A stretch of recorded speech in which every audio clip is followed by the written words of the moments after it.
সুপ্রভাত বন্ধুরা, আজকে সকাল সকাল ব্লগটা শুরু করে দিয়েছি ব্রেকফাস্ট শুরু করা দিয়ে আর কি। আমি আজকে ওটসের চিলা বানাবো, তার জন্য ওটসটাকে একটু মিক্সিতে প্রথমে ঘুরিয়ে নেবো। তো ভাবলাম তখন থেকেই ব্লগটা শুরু করে দিই, আপনাদের সাথে কথা বলতে বলতে কাজ করব। তো বাই দ্য ওয়ে, আশা করি সবাই খুব ভালো আছেন, আমরাও খুব ভালো আছি। তো আজকে সেরকম কিছু প্ল্যান করে কিছু করছি না, হঠাৎই মনে হলো যে আজকে তাড়াহুড়ো তো নেই, একটু তাড়াতাড়ি হয়ে গেছে যখন, আজকে ওটসের চিলাই করে নিই। আর আজকে আমার মেয়েরা স্কুল যায়নি, আমার হাজব্যান্ডেরও অফ আছে, তো সেই কারণে ভাবলাম যে এটাই করি। কিন্তু করতে গিয়ে যেটা হয়েছে, আমি শেষে দেখছি যে ভয়েস ওভার দিচ্ছি তো একটু কম হয়ে গেছিলো। তো তারপরে আমি একটু ম্যানেজ দিলাম, ওটসই খেয়েছিলাম। তো যাই হোক, দেখুন পরপর কি করছি।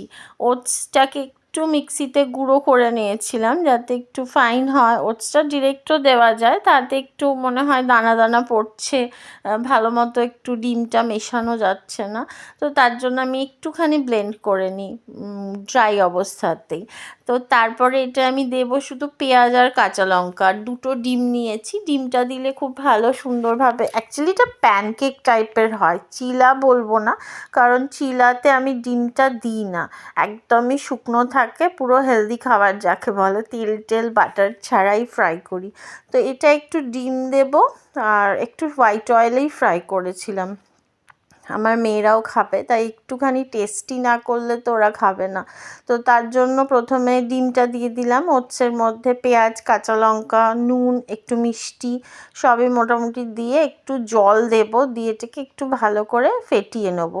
ব্যাস, ওই ময়দার বদলে আমি এখানে ওটসটা ইউজ করেছি। প্যানকেকটা সাধারণত ময়দা দিয়েই হয়, হ্যাঁ আমি করছি মনে করার চেষ্টা করছিলাম। প্যানকেকটা আমরা ময়দা দিয়েই করি, ডিম মিষ্টি দিলে মিষ্টিটাই হয়, আদারওয়াইজ এরকমভাবে করি। তো সেটার বদলে আমি ওটস দিয়ে করছি, হাজব্যান্ডও খাবে। তো একটু ব্লেন্ড করে নিয়ে, কিছুই না, জাস্ট প্যানে ফ্রাই করব। আর আমি ছোট ছোট করি, একবারে বড় একটা আকারের করি না, কারণ আমার বউ দেখলে ভয় পেয়ে যায়, ও বড় সাইজের খেতে পারবে না, তার জন্য একটু ছোট ছোট করলে ও ভালো খায়। বিশাল বড় দিলে মামা একটা খাবো করতে থাকে, তার জন্য ভাবি না, এরকম ছোট ছোট 4টে দিলে অ্যাটলিস্ট ও খেয়ে নেবে। তো সেই কারণে এই প্যানটাতেই আমি করি ইউজুয়ালি, যাতে ছোট আর খুব তাড়াতাড়ি উঠেও যায়, অসুবিধা হয় না। বড় একটা করব, তার জন্য কতটা কি, তার থেকে ছোট ছোটগুলো আমার সুবিধা হয়। তো এইভাবেই করে নিই।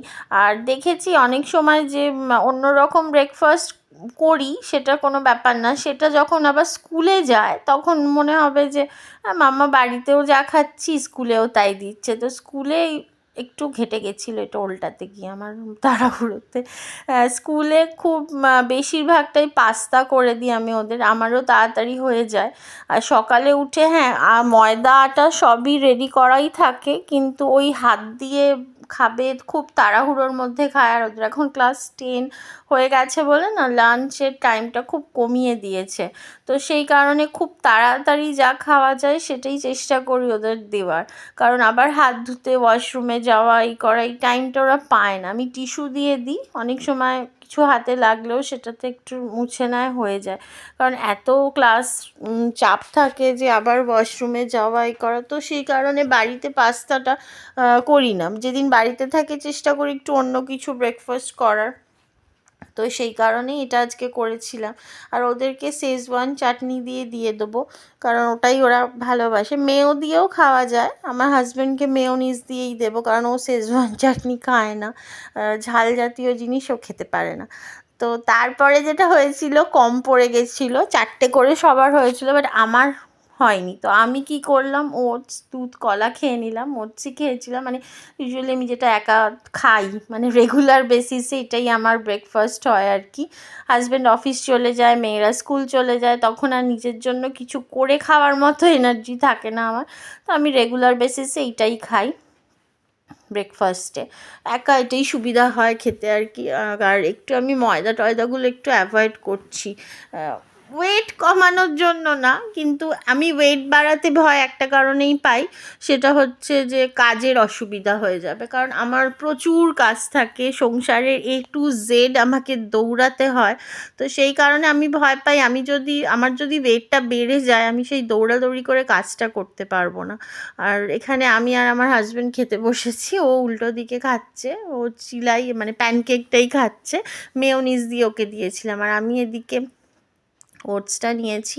তাড়াহুড়ো করেই খাচ্ছি, কারণ অনেক কাজ, রান্নাবান্না জোগাড় করতে হবে। আর সবথেকে বড় কথা, আজকে প্রচুর সবজি টবজি কাটাকাটি আছে, তো সেইগুলো করব, সেটা মাথায় রয়েছে। তো সবার আগে এটা আমি যদি একা হতাম তাহলে আগে কাজ সারতাম, তারপরে খেতে বসতাম, কারণ আমি কাজ ফেলে না এই খাওয়া দাওয়া কাজটা করতে পারি না। তো সেই কারণে মাথার মধ্যে ওটাই ঘুরছে যে এরপরে কি করব না করব। তো খাওয়া দাওয়া খেতে খেতে যেটুকু কথাবার্তা বলা যায় বললাম। আর ওই যে বললাম না, আমাদের একটা একটু কাজ টাজ নিয়ে চলছে, যে একটুখানি কিছু কাজ টাজ করানো রয়েছে। একটা দরজার অবস্থা খুব খারাপ, লকটা লাগছে না, মানে আমাদের এই বেডরুমের দরজাটা, সেইগুলো একটু ঠিকঠাক না করালেই নয়। তো সেইগুলো নিয়ে একটু চিন্তাভাবনা, আমরা একটু টেনশানে আছি, সেটা করতে হবে। তো তার মধ্যেই খাওয়া দাওয়া সেরে সেই কথাবার্তাগুলোই বলছিলাম আর কি। যা হয় ওই যে আগের দিন বললাম না, দুজনের কথা মানেই নানা রকম সমস্যার সমাধান কি করে করব সেই সবই চলতে থাকে। আর সত্যি কথা বলতে আমরা দুজনের মাথাতেই এত টেনশন, এত সব কিছু থাকে, সব কিছু কভার করতে হয়, তার মধ্যে দুই মেয়ের পড়াশোনা, এভরিথিং সবই থাকে। একটা ব্যাপার তো হয়েই যায়, কারণ ইংলিশ মিডিয়ামে পড়ানো, তার পড়াশোনা এভরিথিং, সেইগুলো দুজন একসাথে সিমিলার, মানে তারা একই ক্লাসে পড়ছে, কেউ ছোট বড় নয়। সব কিছু টেনশন দুজনে মিলেই সলভ করি, সেই হিসেবেই কথাবার্তা চলতে থাকে। আর একটা ছুটির দিন ওর মানে ও চেষ্টা করে সমস্ত কিছুকে সর্ট আউট করার, কারণ আমি খুব একটা বাইরের কোনো কাজ করি না, রাদার করতে পারি না। ঘরের সমস্ত হ্যাঁ, ওকে সাপোর্ট আমি এই ওয়েতে হবে, এইভাবে করতে হবে, সেইগুলো ওকে সব রকম সাপোর্ট করি, বা কোন ওয়েতে গেলে কীভাবে সলভ হবে সেগুলো আমি ওকে সাজেস্ট করি। বাট বাইরের কথাবার্তা ডিলিং এইগুলো আমার দ্বারা হয় না খুব একটা, মানে আমি করিও না রাদার। তো দেখুন, আপনাদের সাথে কথা বলতে বলতে সব কাটাকুটি হয়ে গেল। এখানে চিকেন হবে, চিলি চিকেন হবে, তার জোগাড় করে নিয়েছি। বেগুন ভাজা করব, আর আলু উচ্ছে ভাজা করব। আলুটা এখনও কাটিনি, আলুটা কেটে নেব।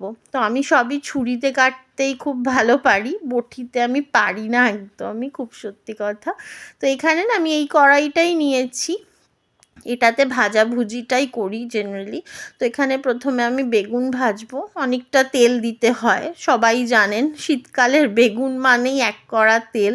তারপরে সেই তেলটা ছাড়বে, আমি গ্যাসটাকে যখন সিম করে দেবো, পুরো তেলটাই ছেড়ে যাবে, আবার হাই করে কিছুক্ষণ ভেজে তারপর নামালে তেলটা পুরোই বেরিয়ে আসে, যে বেগুনে অ্যাবজর্ব করে যাচ্ছে। মানে আরেকটা হয়, বেগুনটাকে পুরো তেল ছাড়াই নুন হলুদ মাখিয়ে যদি আমরা অনেকটা সময় দিয়ে করতে হয়, কিন্তু আজকে আমার হাতে একদম সময় ছিল না, খুব তাড়াহুড়োর মধ্যে এক কড়া তেলের মধ্যেই বেগুন ঢেলে দিয়েছি।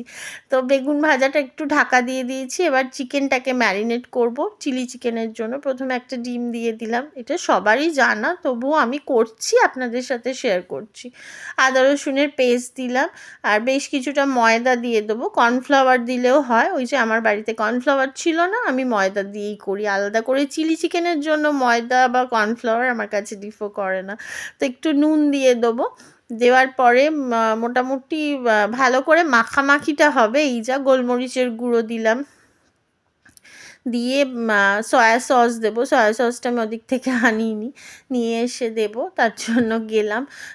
সয়া সস দিয়ে দেবো। ম্যারিনেশনের সময় আমি একটু সয়া সস, চিলি সস এগুলো দিই। টমেটো সসটা আমি ইউজ করি না, আমি কাঁচা টমেটোই মানে টমেটো ইউজ করি, পাকা টমেটো ইউজ করি। তো সেটা দিই, তার জন্য আমি টমেটো সসটা ইউজ করি না। আর এখানে চিলি সসটা দিয়ে দিলাম, বেশ অনেকটাই ঝাল ঝাল হবে। হ্যাঁ, কাঁচা লঙ্কাটাও এখন দেওয়া যায়, বাট আমার কাঁচা লঙ্কাটা কাটা হয়ে ওঠেনি। ওই যে বললাম, অনেকটা তাড়াহুড়ো থাকে, তো একা হাতে সব কিছুকে সর্ট আউট করা একটু একটু মনে হয় যে এটা বাদ দিয়ে ওটা বাদ দিয়ে নিজের মতো করে স্কিপ করা অ্যাড করা চলতে থাকে রান্নাতে আমার। তো সেই রকমভাবেই হ্যাঁ, কিছু কিছু রেসিপি খুব সুন্দরভাবে করার চেষ্টা করি একদম অথেন্টিক্যালি, কিন্তু যখন খুব তাড়াহুড়ো চলে তখন তার মধ্যে আমার টুইস্ট চলে আর কি, কোনোটাকে স্কিপ করলাম, কোনোটাকে এক্সট্রা অ্যাড করলাম। তো এখানে এইভাবে আমি এটা কিছুক্ষণ রেখে দেবো, চিলি চিকেনটা একদম শেষে করব। তো এখানে দেখুন বেগুন ভাজার সব তেল নিয়ে নিয়েছে, মানে আর কিছু নেই কড়াইতে। এই গ্যাসটা যেহেতু কমিয়ে দিয়েছি, হ্যাঁ কিছুটা রয়েছে কিন্তু খুব ভালো সেদ্ধটা হয়ে গেছিলো। এবার একটু গ্যাসটাকে হাই ফ্লেমে দিয়ে দেবো, দিয়ে এই পিঠটা ভালো করে যখন ভাজা হবে তখন বাকি তেলটা আবার ছেড়ে যাবে। তো ওই তেলটার মধ্যেই আমার কিন্তু উচ্ছে আলু ভাজা হয়ে গেছিলো, যাতে হ্যাঁ কিছুটা তো তেল টানবেই, সেটা নিয়ে কোনো সন্দেহ নেই। যতটা তেল দিয়েছিলাম ততটাই যে বেরিয়ে আসবে, নট দ্যাট। তো যেটুকু বেরিয়েছে তাতেই আমার উচ্ছে আলু ভাজাটা হয়ে যাবে অ্যাটলিস্ট। এই কড়াটাতে ভাজাভুজিটাকে ডান করব, সেই উদ্দেশ্যেই আমি আছি। এটাতে ছোটোখাটো জিনিসপত্র ভাজাভুজি, কিন্তু না তারপরে আবার দেখলাম আলুর পরিমাণটা বেড়ে গেছিলো, একটু সর্ষের তেল আবার অ্যাড করলাম। আলু উচ্ছে ভাজা যেহেতু একটু তো তেল লাগবেই, যে আলুটা দেবো তাতেও কিছুটা তেল লাগবে, না হলে তো হবে না। আর উচ্ছেটা কাটার সময় আমি দানাগুলো ফেলে দিই, কারণ দানাগুলো এত শক্ত হয়ে যায় না, এক এক সময় ছোটো উচ্ছের ক্ষেত্রে অসুবিধা হয় না, কিন্তু বড় যে উচ্ছেগুলো হয় দানাগুলো ভালো লাগে না, তখন আমি ওগুলো ফেলেই ভাজি। তো এখানে উচ্ছে আলুটা ভাজা ভাজা হবে। তারপরে ডাল বোধহয় ছিল ফ্রিজে, সেই ডালটা আমি গরম করব। হ্যাঁ ডালটা ছিল, আর বেগুন ভাজা, ডাল, আলু উচ্ছে ভাজা, চিলি চিকেন, এটাই আজকের মেনু ছিল। তো সেগুলোই শেষের পর্যায়ে, আলু উচ্ছে ভাজাও হয়ে গেছে, এবার আমি চিলি চিকেনটা করব, তার তেল বসিয়েছি। এই কড়াটা নিলাম, এই কড়াটাতে ইউজুয়ালি আমি এখন করছি, ভালোই হচ্ছে। ননস্টিকগুলো কী হয় ইউজ করি, কিন্তু মাঝখান থেকে আলটিমেটলি ওর রঙটা ও চটলাটা উঠে যাবেই, এটা আমি তাই ভেবেছি আর আমি ননস্টিকের কড়া কিনবো না। কারণ শুধু শুধু এত দাম দিয়ে দিয়ে কেনা হয়, সে যত ভালো ব্র্যান্ডেরই কিনি না কেন, খুব ভালো ব্র্যান্ড হোক আর যাই হোক, আলটিমেটলি মাঝখান থেকে ওই চটলাটা উঠে যাবে। তো আমি ঠিক করেছি এই কড়াই এবার থেকে সব কটা কিনে নেবো, যে কটা ননস্টিক আছে মোটামুটি চলুক, তারপর ওগুলোকে বিদে করে দেবো, দিয়ে এই কড়াই কিনে নেবো, বেশ ভালোই চলে। তো এখানে চিলি চিকেন মোটামুটি ভাজাভুজি হচ্ছে। চিলি চিকেন আবার ডিটেল রেসিপি কী আছে সবাই জানে, আমার চ্যানেলেও প্রচুরবার আমি চিলি চিকেনটা করেই থাকি, রয়েইছে। তো ভাজাভুজি হয়ে যাবে, আদা রসুন পেস্ট আর সব সস টস দিয়ে নাড়াচাড়া করে চিকেনটা মিশিয়ে দেবো। কাঁচা লঙ্কাটা তখন দিয়েছিলাম, ক্যাপসিকাম সবই দিয়ে মোটামুটি হয়ে গেল। বকবক করতে করতে আজকের ব্লগটা অনেকটাই বড় হয়ে গেল। এই যে আমার কাজের ফিরিস্তি। তো এখানে আমার লাঞ্চ রেডি, বেগুন ভাজা, আলু উচ্ছে ভাজা করে রেখেছি, সব গোছানো মোটামুটি হয়েই গেল। এই যে ডাল ছিল গরম করেছি, সোনার চিকেনও হয়ে গেছে, আর চিলি চিকেনের ফাইনাল লুক। তো আজকে এতটাই, দেখা হচ্ছে নেক্সট ব্লগে, টাটা।